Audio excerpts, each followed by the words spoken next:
정치판에서 그나물이 그나물이다 하는 말이 있습니다. 지난 정권이 너무 정치를 잘못해서 바꿔보면 좀 낫겠지 싶었는데 바꿔봐도 똑같아요. 상태가 더 안 좋습니다.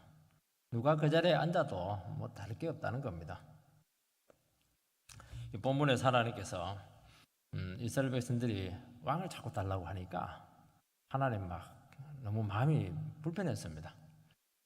하나님 계획도 있었는데 참지 못하고 자꾸 불안하니까 인간왕을 달라고. 그래서 하나님께서 허락을 합니다. 그런데 결국에는 이제 이 본문에서 보여주려고 하는 게 뭐냐니까 하나님께서는 너희들이 그렇게 왕을 원하고 그렇게 안정을 추구하고 있고 이렇게 하지만 왕 한번 세워 보라는 겁니다. 세워 보면 생각처럼 그렇게 만만치가 않을 것이라는 겁니다. 안 세우는 게 훨씬 나을 수도 있다.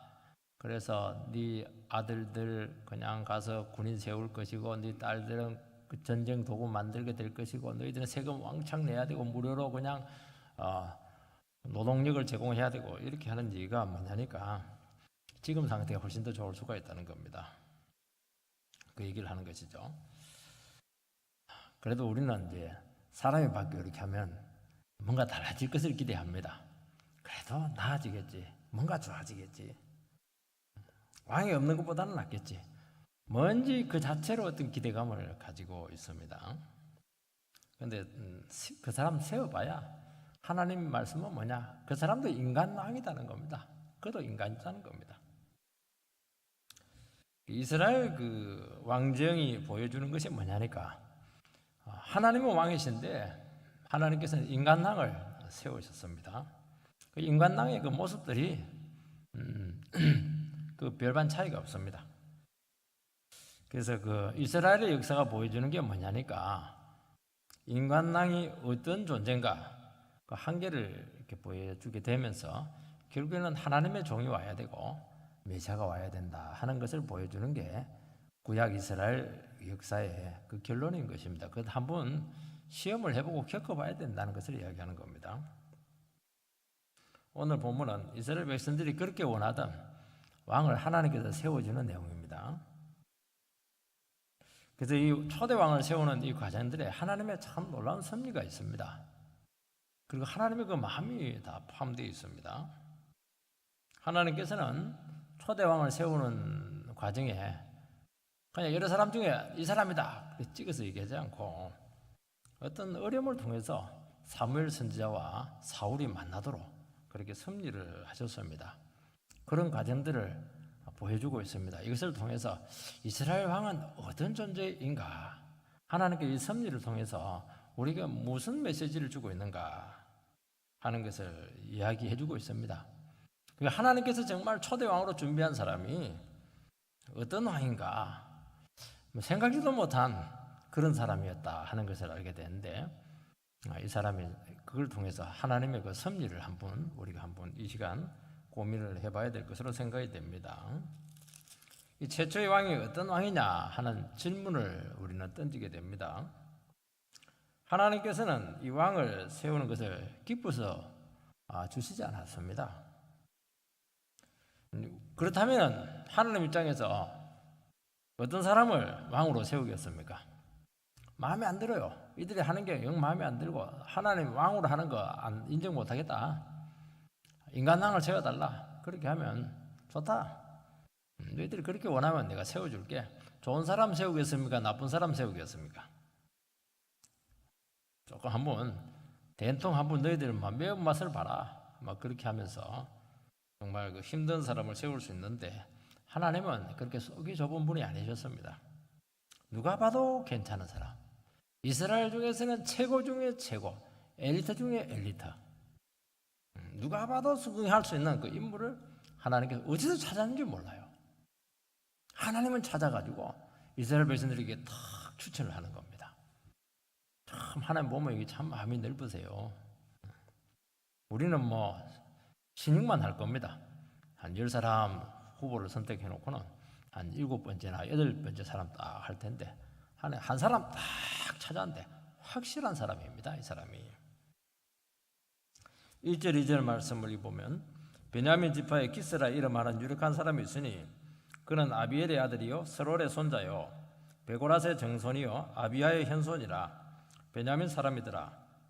기스에게 아들이 있으니 그의 이름은 사울이요 준수한 소년이라. 이스라엘 자손 중에 그보다 더 준수한 자가 없고 키는 모든 백성보다 어깨 위는 더 크더라. 이 사울에 대한 소개가 나오고 있습니다. 일단 베냐민 지파 출신입니다. 이스라엘 12지파가 있는데 그 당시에 제일 약한 지파가 베냐민 지파입니다. 베냐민 지파를 중심으로 해서 북쪽에는 제일 강한 에브라임 지파가 있고 남쪽에는 유다 지파가 있습니다. 그 중간에 딱 제일 작은 러시아하고 중국 사이에 그 몽골이 있듯이 그렇게 탁 끼어 있는 그 지파가 베냐민 지파입니다. 베냐민 지파는 한번 크게 수술을 받은 지파입니다. 아마 사사기 후반부에 보면 기브아 사건이 있을 겁니다. 타락한 레위인이 첩을 가지고 있었는데 이 첩이 그냥 도망을 가는 겁니다. 첩이 도망가면 아이고 이 나쁜 년 이라고 그냥 포기하면 돼요. 포기를 못 하는 겁니다. 꾸역꾸역 찾아갑니다. 그래서 결국에는 그 첩을 또 데리고 와요. 데리고 오다가 베냐민 지파 기브아에 이르는데 거기서 윤관을 당합니다. 그러면 윤관을 당했으면 막 그냥 또 이렇게 회개하고 이렇게 하면 될 텐데 그렇게 하지 않고 여자 그 시신을 12토막을 내는 거예요. 이게 굉장하죠. 화를 내면서. 그리고 전 이스라엘 지파에게 보내는 겁니다. 이 시신 토막을 딱 보니까 막 사람들이 완전히 흥분을 한 겁니다. 다 모여라. 저거는 베냐민 지파 저거는 용서할 수가 없다. 어떻게 하나님의 종의 첩님을 윤관하냐. 그래서 그 말 자체가 이상하지 않습니까? 그러니까 이스라엘이 그렇게 영적으로 어두웠다는 겁니다. 이스라엘 전체도 어두웠고 기브아는 뭐 말로 할 것도 없고요. 베냐민 지파는 말로 표현할 것도 없고 똑같은 사람끼리 싸우는 겁니다. 11대 1의 전투가 벌어지게 되었는데 내전이죠. 얼마나 베냐민 사람들이 싸움을 잘했는지 특히 그 왼손잡이 그 투석을 하는 사람이 이런 뭐 백발백중이야. 딱 왼손인데 완전히 그 명사수입니다. 1차 내전, 2차 내전을 이깁니다. 결국에는 안 돼요. 600명 남자 딱 남겨놓고 몰살을 당합니다.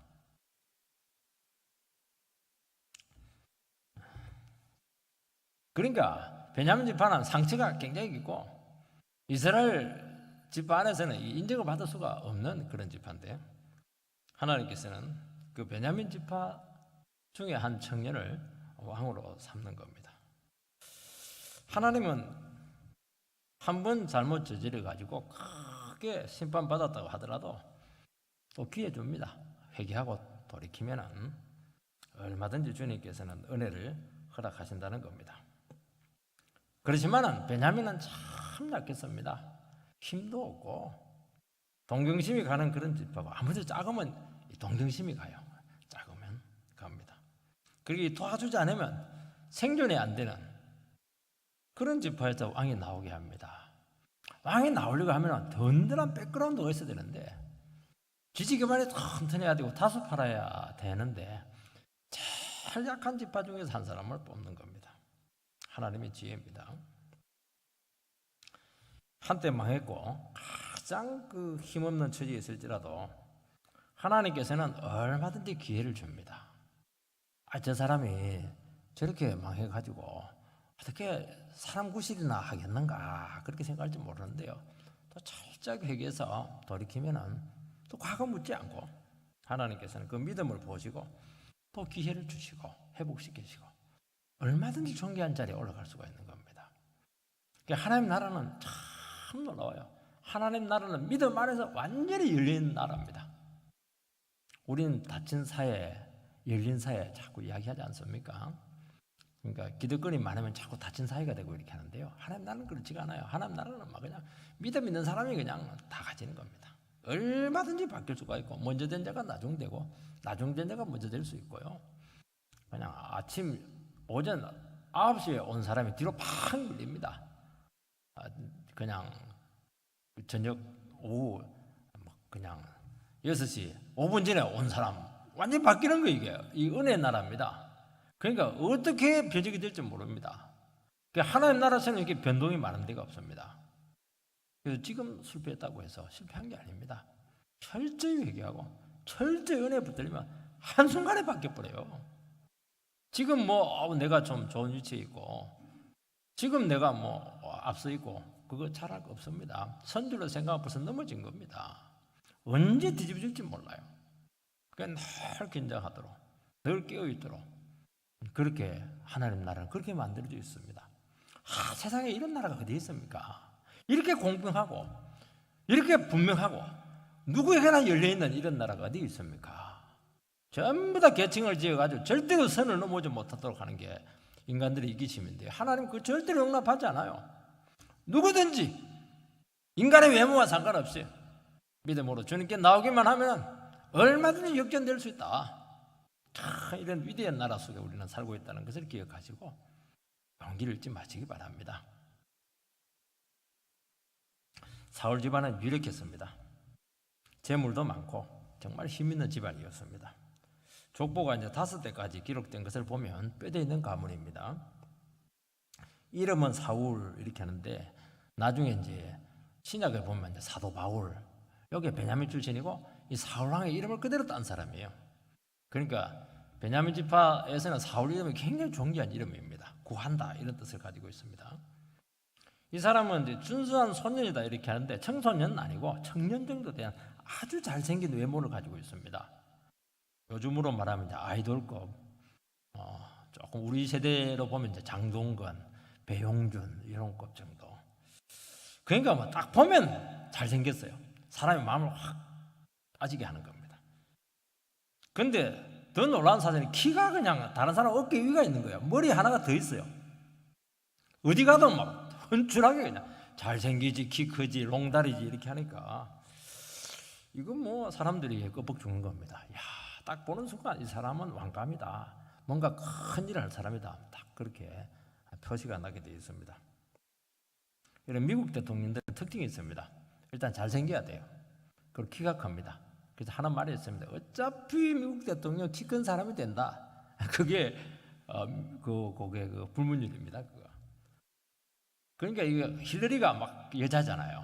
키가 작고 이렇게 한데 트럼프가 별 이상한 짓 다 해도 결국 트럼프가 되는 겁니다. 키도 크고 거짓말 시끌하고 이렇게도 되는 겁니다. 여러분 인물 좋아요. 가문 좋아요. 그리고 잘 살아요. 이 사람 뼈대가 있어요. 누가 봐도 그냥 키도 커요.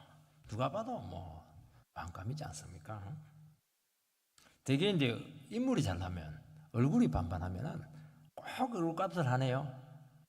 그냥 잘난 체하고 망무시하고 이렇게 하는데 사울은 이 성품까지 그렇게 너무 좋은 겁니다. 성품까지. 3절 말씀을 보면 사울의 아버지 기스가 암나기들을 잃고 그의 아들 사울에게 이르되 너는 일어나 한 사원을 데리고 가서 암나기들을 찾으라며. 여러분 나귀를 잃게 됩니다. 우리 어릴 때는 소를 많이 잃었습니다. 유대사에서 나귀는 굉장히 중요한 운송 수단입니다. 요즘으로 말하면 그 귀족들의 그 리무진입니다. 이게 우리처럼 구르마 끓는 게 아닙니다. 소처럼. 여러분 그 왕족들이요 나귀 타고 다닙니다. 말은 못 타고 다니겠습니다. 그래서 왕자들, 귀족들, 왕족들은 나귀를 타고 다니게 되어 있습니다. 그러니까 종기와 부귀와 영화를 상징하는 아주 그 가치가 있는 겁니다. 근데 암나귀를 잃은 겁니다. 새끼를 낳을 때 암나귀를 얼마나 귀한 걸 잃었습니까? 근데 아버지가 사울 보고 네가 찾아와라 그렇게 하는 겁니다. 나귀를 잃은 사람은 아버지입니다. 이런 사람이 찾아와야지 왜 꾸준 아들을 시키는 겁니까? 그리고 세상 전체에 이 나귀를 어디 가서 찾습니까? 그러면 이제 아이고 아버지 왜 저러시나 애꿎은 나보고 왜 자기가 이래놓고 왜 나보고 찾으라고 하느냐 그냥 입이 나올 수가 있는데 아버지가 찾으세요 어떤 성질 있는 아들이면 그렇게 할지도 모르겠습니다. 근데 사울은 참 효자예요. 군말 안 하고 알겠습니다 사원 데리고 와서 온 사방을 쏟아내면서 그냥 찾는 겁니다. 4절 말씀을 보면요 그가 에브라임 산지와 살리사 땅으로 두루 다녀 보았으나 찾지 못하고 살림 땅으로 두루 다녀 보았으나 그곳에는 없었고 베냐민 사람의 땅으로 두루 다녀 보았으나 찾지 못하니라. 열심히 찾습니다. 우리가 기분이 안 좋으면 어떻게 합니까? 찾긴 찾죠. 동네 한 두 바퀴 돌아요. 아무리 찾아봐도 없던데요. 이러면서 뭐 포기하고 돌아올 겁니다. 동네 한 바퀴, 세 바퀴 돌아도 없던데요. 그럼 뭐 어떻게 하겠습니까? 아버지도 어떻게 할 수가 없습니다. 그런데 사울은 그렇지가 않아요. 찾을 때까지 지구 끝까지 가서도 찾는 사람이에요. 막 최선을 다합니다. 먼저 가까운 땅이죠. 베냐민 땅을 찾지 않았겠습니까? 없어요. 베냐민 땅은 뭐 자기 집 하니까 지리를 잘하니까 금방 한번 확인할 수가 있었을 겁니다. 그 북쪽이 이제 에브라임 땅이에요. 에브라임 산지로 갑니다. 그것도 없으니까 살라사 땅으로 갑니다. 그리고 나서 살림 땅으로 막 두루 다녔다 이렇게 돼요. 두루 다녔다. 그냥 한번 가본 게 아니에요. 두루 다녔다고 가는 것은 가볼 만한 곳, 있을 만한 곳, 예측이 될 만한 곳은 다 확인을 했다는 겁니다. 이 정도만 해도 얼마나 대단합니까? 그래서 이제 안 되겠다 싶으니까 너무 멀리 갔으니까 혹시 우리가 또 가까운 데 있는데 멀리 간 것 아닌가 싶어가지고 또 베냐민을 또 와가지고 지나가지 않고 그걸 또 찾는 겁니다. 한 번 더 찾아요. 참 건면하고 성실하고 무슨 일을 맡으면 최선을 다합니다. 세상에 이렇게 훌륭한 성품을 가지고 있는 인물이 어디에 있습니까?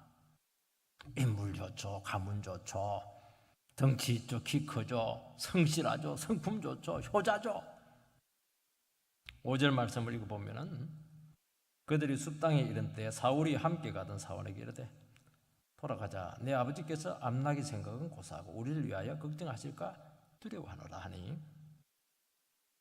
숲땅까지 가가지고 이제 찾다가 갑자기 걱정이 되어서 사울에게 이야기합니다. 야, 시간이 너무 지체되었네. 우리가 멀리 왔다.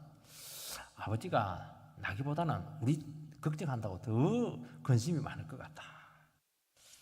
지금 아버지 때문에 지금 괜히 그냥 생고생하고 있는데 도리어 아버지 걱정을 하고 있는 겁니다. 애비 잘못 만나서 이런 고생하는구나. 그냥 한 마리 한마디도 안 해요. 그리고 아버지가 걱정이 돼서 돌아가야 되겠다. 그런 얘기를 하는 겁니다. 참 그 성품이 얼마나 참 아름답습니까?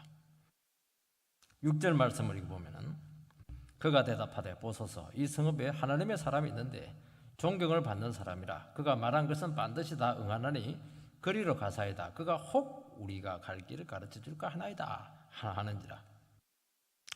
돌아가려는 사울에게 사울이 하나님의 사람을 한번 만나보고 가자 그런 제의를 합니다.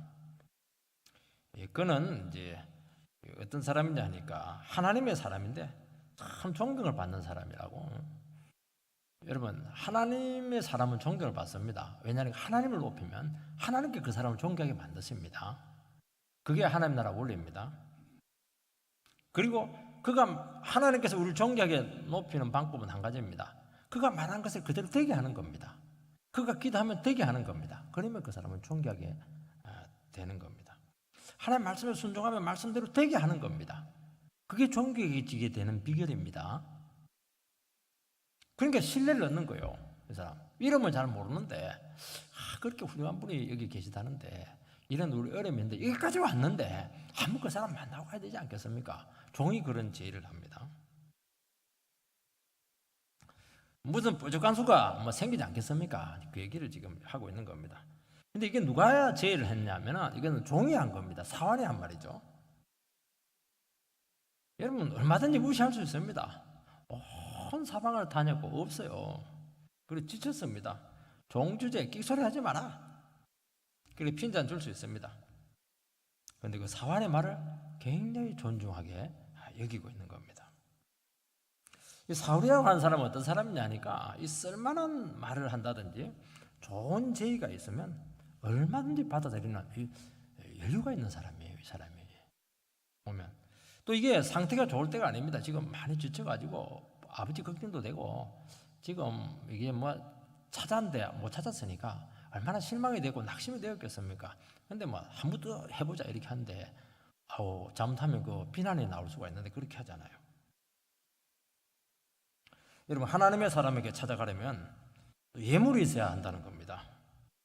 그래서 사환이 4분의 1세겔, 이게 한 3g 정도 된다고 하는데 한 반달치 월급 된다고 합니다. 그러니까 적은 돈은 아니에요. 그걸 이제 사환이 지불을 합니다. 참 이게요, 마음이 이렇게 포용적이 된다는 게 참 복된 겁니다. 어떤 사람들은 뭐 얘기를 하면 씨알에 안 먹게 됩니다. 넘을 수 없는 한계가 있는 거 이게. 답답하죠. 그러니까 이게 뭐 들어갈 수가 없어요. 그 사람 삶 속에. 같이 살고 같이 이렇게 협력하고 같이 이렇게 세워나가고 이렇게 하려면 얼마든지 이게 유동적으로 서로가 들어갔다 나갔다 이렇게 할 수가 있어야 되는데 이 대화가 안 되니까요. 고집은 세고 권위의식은 강하고 이렇게 되면 굉장히 자질감을 느끼게 되게 돼 있습니다. 그런데 이 사울은 종의 말인데도 그리 지치고 힘든 가운데 있는데 딱 종이 그 말을 하니까 그대로 그냥 그 일리가 있다. 그래 수용할게. 얼마나 훌륭한 인품을 가지고 있습니까? 참 열린 마음이거든요. 그 얘기를 존중하는 겁니다. 여기서 감동이 오는 거예요. 그러니까 4분의 1 세겔은 적은 돈이 아니거든요. 적어도 200만 원 될 거 아니에요. 그거 내가 주겠다고. 여기서 헌신이 나오는 겁니다. 막 지시한다고 해서 헌신 나오는 게 아니에요. 그 마음을 탁 이렇게 받으니까 딱 헌신이 나오는 거죠. 이게 뭐냐, 리더십입니다. 우리식으로 말하면. 사울은 리더십 있는 사람이에요, 이 사람. 그리고 베냐민 출신들의 특징이 뭐냐니까, 베냐민은 뭐 전 지파와 싸워서 2번이나 이긴 그런 지파입니다. 싸움에는 천재예요. 하나님께서는 그것도 고려를 한 것 같습니다. 블레셋하고 싸워야 되는데 누구를 세워야 될 것인가? 베냐민 지파다. 그러니까 뭐 전쟁도 잘하고 이 사람이 지금 보면 협력을 끌어내기도 하고. 그러니까 가만히 보면은 하나님께서 뽑아주신 이 사람이 거의 뭐 팔방미인이 빠지는 데가 없습니다. 하나님은 어떻게 이런 사람을 찾았는지 몰라요. 그것도 그냥 이게 찍어낸 게 아니고 딱 위기를 통해서 검증을 딱 시키는 겁니다. 전부 다 통과. 왕 시험 무조건 통과. 1차, 2차, 3차, 4차 면접까지 다 했는데 됐다. 이런 사람을 누가 거부를 하겠습니까? 겸손하죠. 그리고 확신 있죠. 리더십 있죠. 인품 좋죠. 마음 넓죠. 효자죠.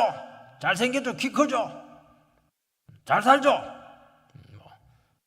당연히 딸을 주죠. 이런 사람은.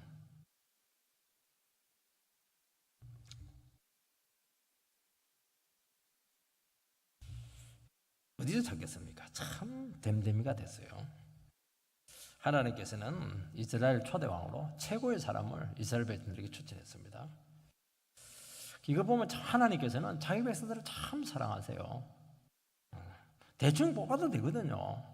그런데 하나님 눈은 막 쫙합니다. 이거. 그나마 하나님께서 찾아주셨기 때문에 이만한 인물들을 구하지 백성들에게 맡겨놓으면 난리입니다.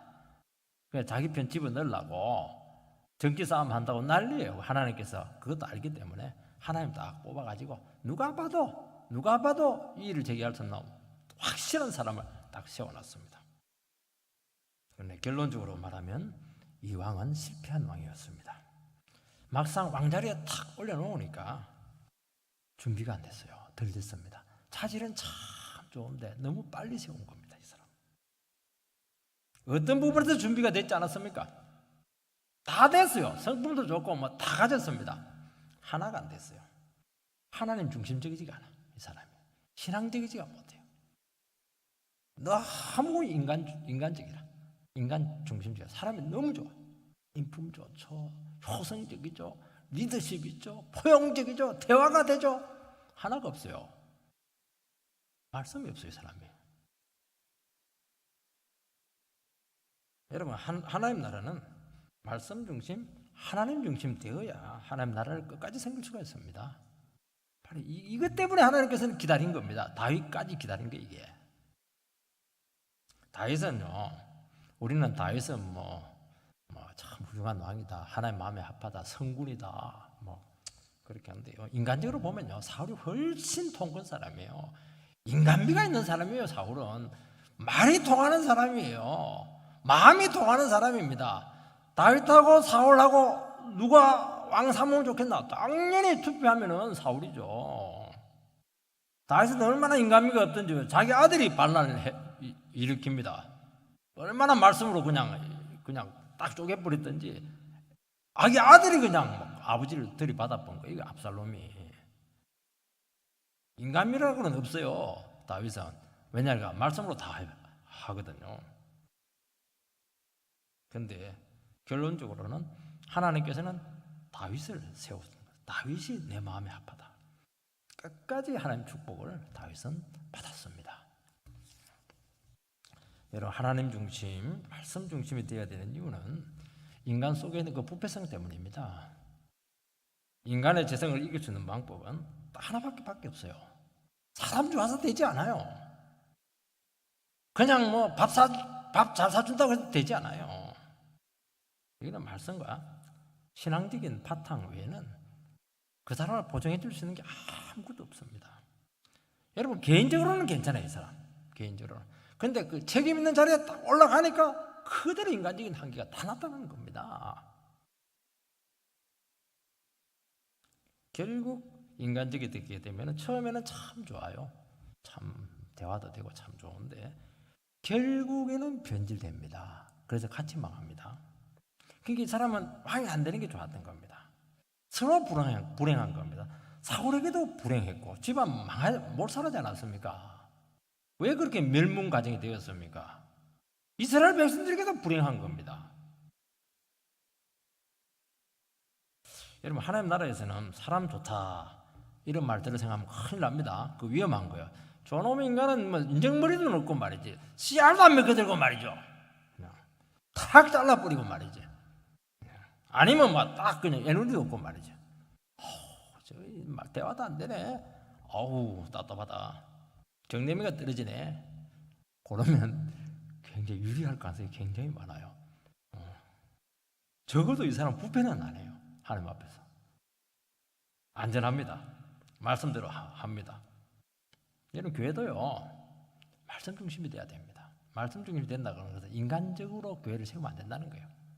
막 교회 와가지고 뭐 오빠 그냥 뭐 삼촌 뭐 누나 그거는 집에서 하고, 교회에서는 다 말씀 앞에 다 잠잠하고 하나님 앞에 자기 자신을 자꾸 모습을 보게 하고 사람 띄우지 말고, 우리 다 죄인인데 우리 다 기도가 필요하다고 우리 같이 격려하면서 주님 한 분 바라보면서 우리가 가자고.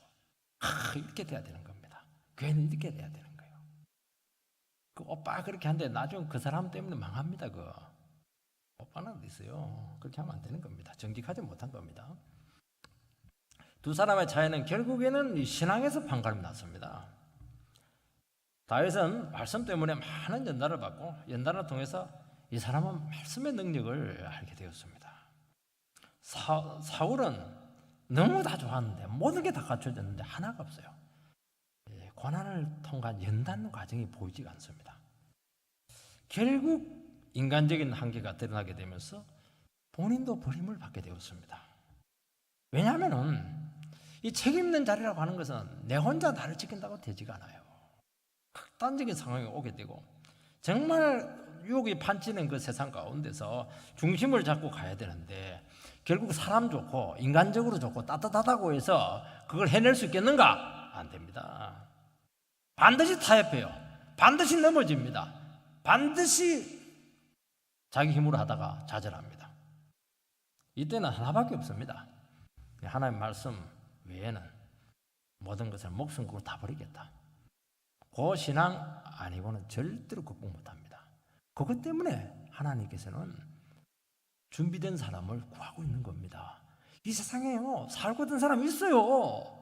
인물 좋고 잘났고 집안 좋고 공부 많이 했고 그리고 성품도 괜찮고 누가 봐도 그냥 팔방미인입니다. 세어보시기 바랍니다. 안 돼요. 안 되게 되어 있습니다. 조금 부족하고 인간적으로 부족하고 가진 것 없고 이렇게 하더라도요, 정말 하나님 말씀이면 껌뻑 죽고 목숨을 걸 수 있는 그 사람 외에는 책임을 맡길 수 있는 사람이 없다는 것을 기억을 해야 된다는 겁니다.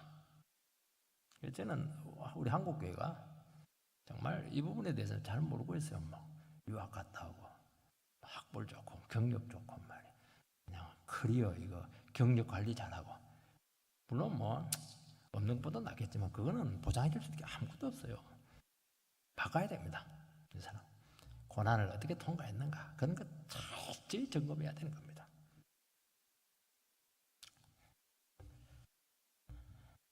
이스라엘 백성들이 기다리지 못하고 초급하게 왕을 구한 것이 결국 준비가 될 된 왕을 세울 수밖에 없게 되었다는 겁니다.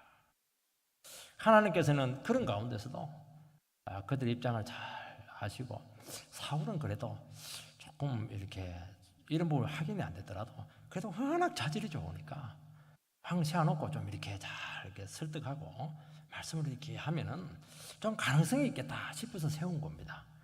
이 사람 준비가 됐기 때문에 세운 게 아니고요. 그래도 가능성이 있다고 본 겁니다. 그래도 위험했다는 겁니다. 가능성 갖고도 안 돼요. 참 우리는 없으니까 그래도 될 만한 사람을 이렇게 세워야 되지 않겠습니까? 그래도 안 돼요. 그래도 안 돼요.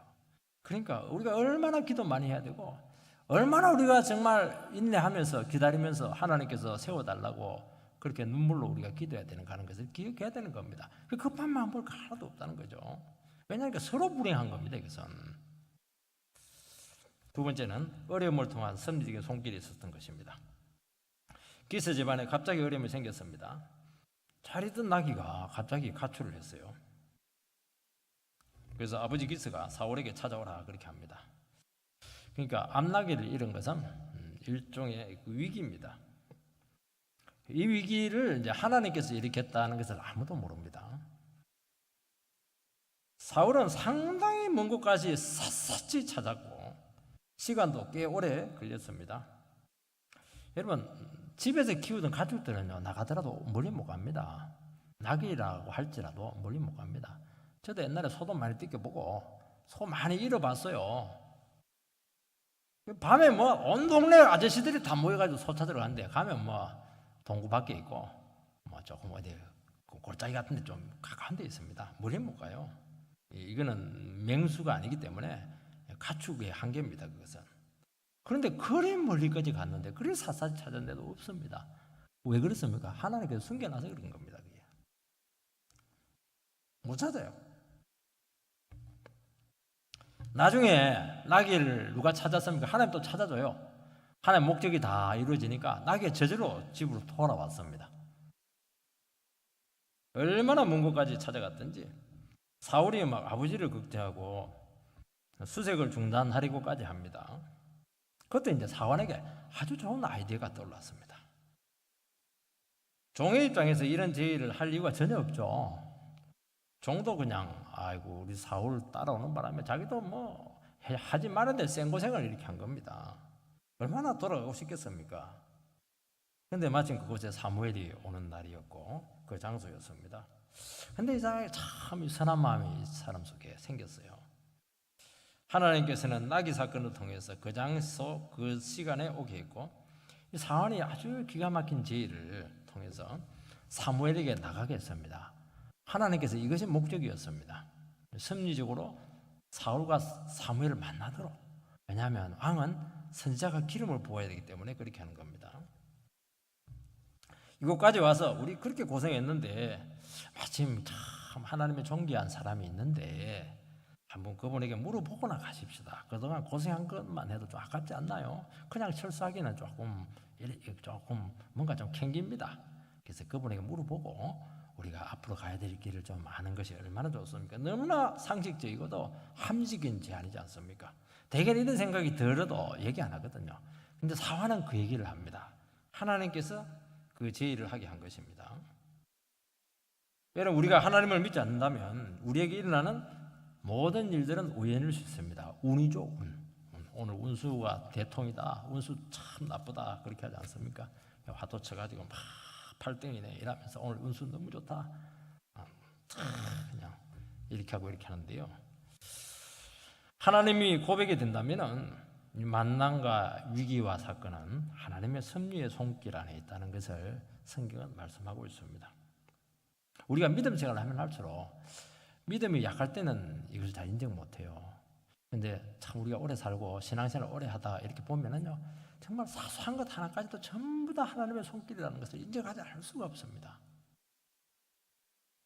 그때는 이해하지 못했지만은 시간이 지나놓고 보면은 하나님께서 참 나를 생명의 길로 이끄시기 위해서 이렇게 하나님께서 몰아가셨다는 것을 알게 됩니다. 우리가 언제 지금의 사람을 만날 것이라고 예상했습니까? 한번 옆을 돌아보시기 바랍니다. 언제 이 사람 만날 걸 생각했어요? 만났습니다. 누가 했습니까? 그거 하나님이 하신 것입니다. 하나님이 했는지 안 했는지 헷갈리고 이러면 그거 문제가 심각한 거예요. 그거 하나님이 하신 겁니다. 우리의 삶이 어떻게 이끌려온 것은 아무도 예상하지 못했습니다. 저기서 돈 없는 사람이 어떻게 서울에 와서 공부할 수 있겠어요? 그리고 어떻게 장로님 집에 하숙집을 찾았는데 장로님 집이었어요. 날 그냥 가정 예배 드리고 이렇게 하니까요.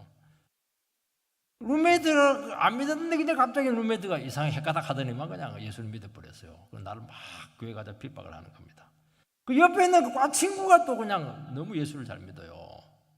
그래서 그 전도사님이 그 과 친구 신방 왔는데 그냥 내가 찾아가가지고 그냥 극적으로 만나가지고 그냥 경영학 다 포기해버리고 신학으로 돌아와 버린 겁니다. 제가 이렇게 될 줄은 꿈에도 생각 못했어요. 지금 아내를 만났지만 꿈에도 생각하지 못했죠. 갑자기 등장해가지고 그냥 여러분 파괴해버렸습니다. 이런 것들 한번 경험하게 되면은요, 참 범사에 하나님을 인정하지 않을 수가 없습니다. 그래서 시편 37편에 보면 범사에 하나님을 인정해라. 그것을 말씀하는 겁니다. 다 인정이 돼요. 작은 사고들 하나도 전부 다 인정이 되고요. 저 사람이 저렇게 나온 것도 다 인정이 되고요. 우리 집안에 이런 일이 생겨도 다 인정이 되고 다 하나님 안에서 이게 인정 안 될 거 하나도 없어요. 그걸 인정을 해야 됩니다. 그거 인정이 되어야 하나님이 앞으로의 길을 인도하십니다. 그걸 인정을 안 해요. 아우 재수가 없어서 오늘 그냥 꿈자리가 시끄러우니까 이상한 일이 생기네. 그러니까 자꾸 미신적이 되는 겁니다. 미신적이 되는 것은 인간을 파멸로 만드는 겁니다. 아니요, 아주 작은 것까지, 작은 만남까지, 작은 그 지나가는 소리까지 전부 다 하나님의 선묘 손길임을 인정하시기 바랍니다. 그러면 정리가 되고요. 하나님께서 손길이 보이기 시작하고요. 그때부터 하나님께서 또 인도해 나가세요. 그래서 그렇지 않은 운명이 아닙니다. 그렇지 않은 주님과 함께 새로운 인생을 열어가는 겁니다. 인생을 그렇게 열어가는 겁니다.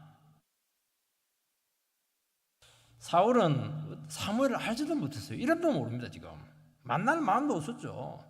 어떻게 나귀 사건하고 사무엘하고 연결시킬 수가 있겠습니까? 그 생각도 못하는 거 어떻게 나귀 사건하고 왕 되는 거하고 연결이 될 수가 있겠습니까? 꿈에도 생각을 못했죠.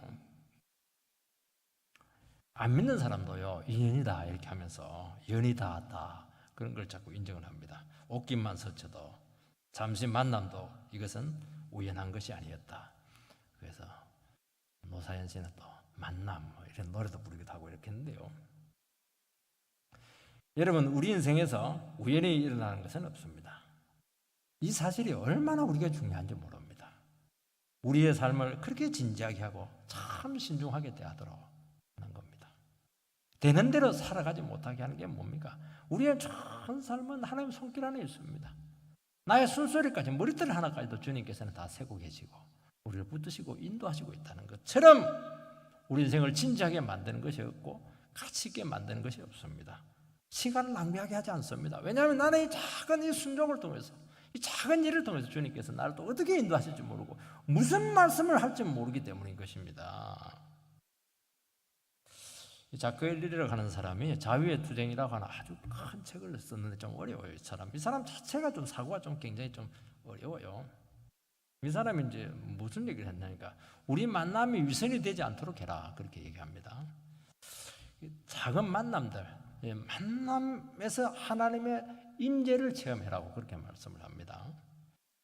여러분, 우리는 만남을 통해서 우리는 가립니다. 소중한 사람, 안 소중한 사람 이렇게 해서 차등을 두고 이렇게 합니다.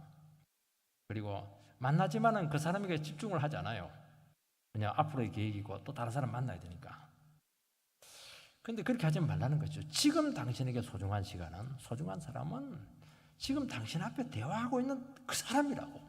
그 사람에게 집중하지 못하면 다음 사람에게 집중하지 못한다고 그렇게 이야기하는 것입니다. 자꾸 말 들을 때도 그냥 한쪽 귀로 듣고 한쪽 귀로 흘려버리고 딴 생각하고 중간에 끼어들어 버리고 끝까지 듣지도 않고 말이죠. 그렇게 되면은 하나님의 뜻은 더디게 나타나고 그 시간은 시간 낭비에 불과하다 그렇게 말씀합니다. 그래서 시계를 뜯어 치워버리라.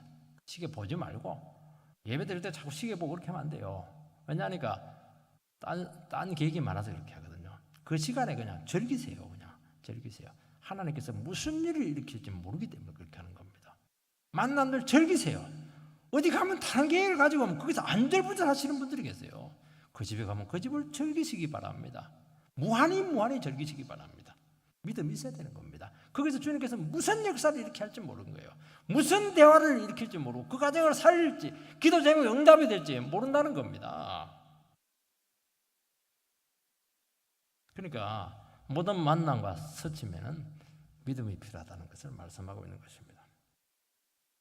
지금의 만남에 최선을 안 하기 때문에 다음 발걸음을 뗄 수가 없는 겁니다. 여러분 하나님의 섭리의 손길을 우리를 선한 길로 인도하십니다.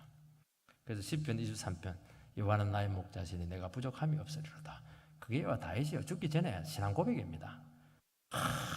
하나님 의지하고 내가 양으로서 목자만 따라왔더니 막 부족한 거 하나도 없네. 그 말은 엄청 풍성했다는 겁니다. 내가 열심히 살았더니 너무 행복하고 풍성했네. 그게 아니고 목자 그냥 양 바보처럼 이렇게 따라갔더니 막 내 삶이 이렇게 풍성하네. 이게 이 사람의 고백이거든요. 그의 이름을 위해서 의의 길로 인도한다고. 다윗은 그런 고백을 할 자격이 있어요. 왜냐하니까 늘 망할 구치로만 인도가 될 것처럼 보였거든요. 나중에 뚜껑을 딱 읽어보니까 하나님 좋은 길로만 딱 나를 인도했네요. 왜요? 하나님의 이름 때문에. 내가 너를 나쁜 길로 인도하면 내가 얼굴에 먹칠 당한다. 하나님께서는 뭐 죽을 고비 때마다 웅덩이 빠질 때마다 막 기가 막히게 구출해가지고 최고로 좋은 길로 탁 의의 길로. 누가 봐도 이것은 하나님께서 인도했다. 다윗의 왕래 것은 하나님이 세웠다. 누가 봐도 흠집을 못 내도록 그렇게 딱 인도를 했네요. 얼마나 위로가 됩니까? 우리는 어려움을 당한 사람을 참 위로하기가 쉽지가 않아요. 어려움 걱정 마세요. 하나님 함께 하십니다. 주의 지팡이가 막대기가 당신을 안위에 하십니다. 얻고 갈 겁니다. 염려 마세요. 한적해서 선을 이룹니다. 고난에는 뜻이 있습니다. 늘 귀가 따갑도록 듣는데도 불구하고 진짜 어려움을 당한 사람에게 가서 그 말을 못 해줘요. 준비가 안 돼 있고 괜히 이거 너무 현실하고 동떨어진 것 같고 상대방의 위로가 안 되고 도리어 반격받을까 봐 그 말을 참 잘 못하게 됩니다. 근데 실제로 우리가 살아보면 요 말들이 진짜 맞아요. 그냥 내가 진짜 이 말이 내 삶 가운데서 실현이 되고 경험이 되면은 이 말을 하게 돼요. 그 상대의 상황과 준비 상황과 상관없이 그 말을 합니다. 하나님의 정말 선한 뜻이 있다고. 지금 어렵지만은 하나님 분명한 어떤 계획이 있다고. 이 말을 진짜 하게 돼요. 근데 막 그때는 안 받아들이고 막 그냥 당신 내 마음을 너무 모른다고 말이지. 주의 뜻이 지금 그렇게 말할 때냐고 그렇게 할지 모르겠지만요. 나중에 보면요. 정말 감사하게 되는 것을 알게 됩니다. 왜냐하니까 이 진짜거든. 진짜 나는 맞거든 이게요. 여러분 진리는 평범한 데 있는 겁니다. 욕 들어먹고 욕 먹고 드리려고 하지 않더라도 그 말 해줄 수 있어요. 왜냐하면 이것이 힘이 있습니다. 이것이 그 사람을 붙들어주기 때문에 그렇게 하는 겁니다. 여러분 사울이 인도받는데 그린돌이 있었습니다. 7절 읽어보면 사울이 그 사원에게 이르되 우리가 가면 그 사람에게 무엇을 드리겠느냐? 우리 주머니에 먹을 것이 다하였으니 하나님의 사람에게 드릴 예물이 없도다. 무엇이 있느냐 하니 갑자기 갈라 하니까 체면이 막 생각이 났어요. 사울은 이 경우가 밝은 사람이고 예의가 있습니다. 이게 이제 하나님께 나가는데 이게 걸림돌이 되었습니다. 그래서 좀 더 나은 상태, 결국 그렇게 하다가 기회를 다 놓치는 겁니다. 하나님께 나아가는데 부끄러움 이거 무릎 써야 됩니다. 체면 차리면 안 돼요. 그걸 극복해서 나가면 하나님께서 역사를 일으킨다는 겁니다. 마귀는 항상 자존심, 체면 이런 것들 가지고 함정을 딱 파놓고 기다리고 있습니다. 그래서 그 시험을 이겨야 됩니다.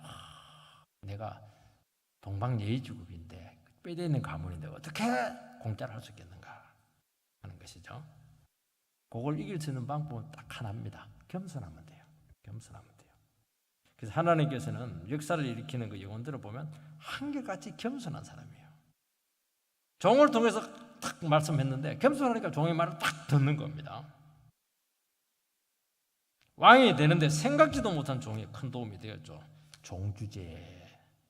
그러면 이제 다음 끼에 미뤄지는 거예요. 하나님 계획은 차질이 나는 겁니다. 차질만 나면 괜찮은데 다른 사람에게 넘어갈 가능성이 많아요. 곡기를 딱 놓치면 딱 넘어갈 가능성이 굉장히 많아요. 그러니까요, 우리가 하나님 인도받고 이렇게 할 때 제일 걸림돌이 뭐냐, 겸손하지 못해요. 내 생각이 너무 강한 겁니다. 네가 뭔데 나에게 주인한테 이래라 저래라 얘기하냐고. 그러면 이제 싹 날아가는 겁니다.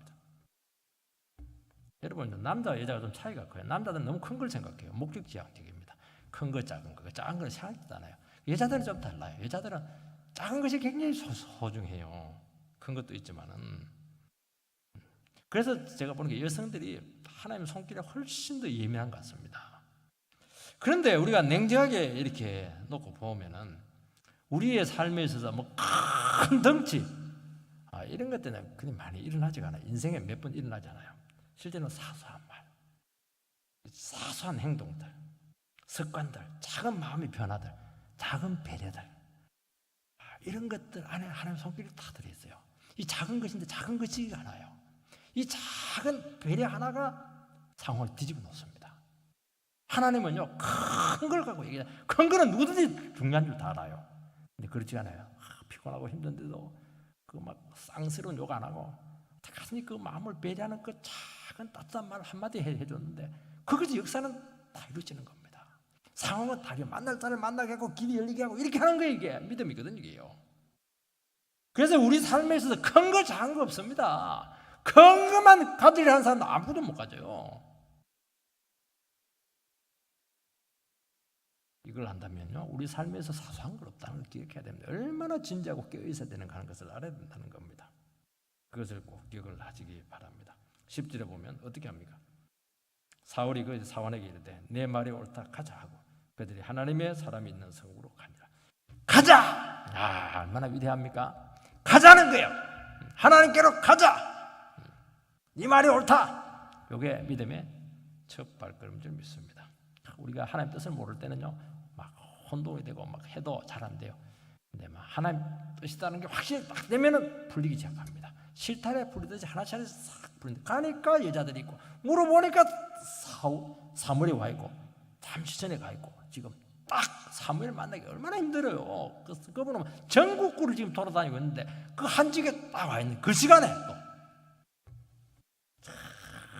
그러니까요, 하나님께 딱 붙들리기만 하면요 전부 다 해결이 되는 겁니다. 왜 자꾸 어긋나고 뜻대로 일이 안 되는 겁니까? 내 생각이 너무 많아서 그래요. 내 생각이 너무 큰 거 생각하고 있고 너무 엉뚱한 생각하고 있으니까 이게 출발이 안 되는 겁니다. 그래서 오늘 우리 이 시간 주님 앞에서 다시 한 번 더 생각해야 됩니다. 이 우연입니까? 이게 우연 아니죠. 우연 아닙니다. 주님의 섭리죠. 이것은 사울은 의식하지 못했지만 하나님께서는 형통하게 하신다는 것을 꼭 기억을 해야 될 것입니다. 이렇게 생각한다면요, 우리의 삶이 완전히 달라져야 되는 겁니다. 지금 생각하고 있는 걸 전부 다 내려놔야 돼요. 지금 이 순간이 중요하고 이 예배가 중요하고 이때 기도가 중요하고 지금 이 상황을 인정을 하고 여기서 하나님께서 그 상황을 붙들고 있다는 것을 인정하는 데서 새 출발되는 겁니다. 그렇게 해서 다시 한 번 더 기적을 일으키는 우리 귀한 성도들 되시기를 주의 이름으로 축복합니다.